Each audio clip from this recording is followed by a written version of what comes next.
এখন তো সরস্বতী পুজো পেরিয়ে গেছে, তাই না বলো? তো কুল খেতে তো আর কোনো বাধা নিষেধ কিছু নেই। হ্যাঁ, তথাকথিতভাবে একটা কথাই ছিল যে সরস্বতী পুজো না পেরালে নাকি কুল খেলে নাকি মাথা মোটা হয়ে যায়। তো পেরিয়ে গেছে, তো কুলকে আমরা নানানভাবে খেতেই পারি। নুন লবণ মাখিয়ে, রোদে বসিয়ে, চাট বানিয়ে, আচার বানিয়ে, যে যেভাবে খুশি খাও। তো আমি কিন্তু বেশ কিছুগুলো কুল পেয়েছিলাম, তো এতগুলো কুল একসাথে খেয়ে কিন্তু আবার অ্যাসিডিটির সম্ভাবনা থেকে যায়। তাই ভাবলাম না, এই কুলটাকে যে কোনো উপায়ে সংরক্ষণ করব। আর সংরক্ষণ করার জন্য আজকে চলে এলাম তোমাদের সঙ্গে একটা সুন্দর কুলের আচার শেয়ার করতে। আচারটা যখন বানিয়েইছিলাম, তো ভেবেই নিয়েছিলাম যে না, আমি সারা বছরের জন্য যখন সংরক্ষণ করব, তো সেটা যদি বন্ধুদের সঙ্গে শেয়ার করি তো কেমন হয়। তাই জন্যই চলে এলাম।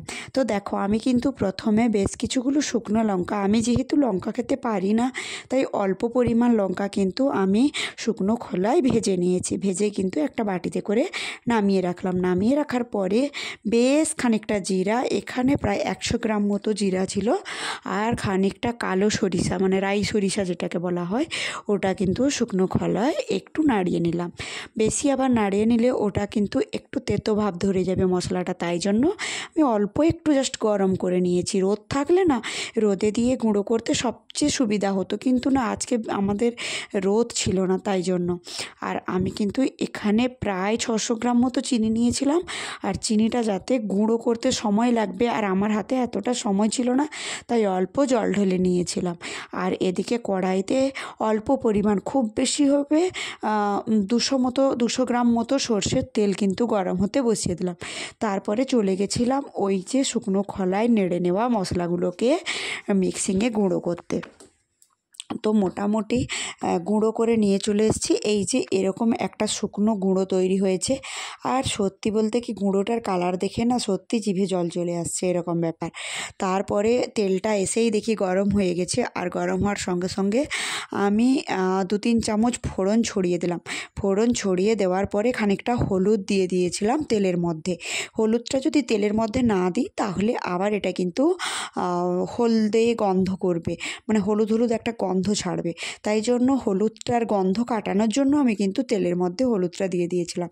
তারপরে ওই যে কুলগুলো নুন দিয়ে ভিজিয়ে 2 দিন মতো রোদে শুকিয়ে তারপরে কিন্তু একটু হাতে কিন্তু ম্যাশ করে দিয়েছিলাম। আর ম্যাশ করা কুলগুলো এখন আমি কড়াইয়ের মধ্যে দিয়ে দিলাম।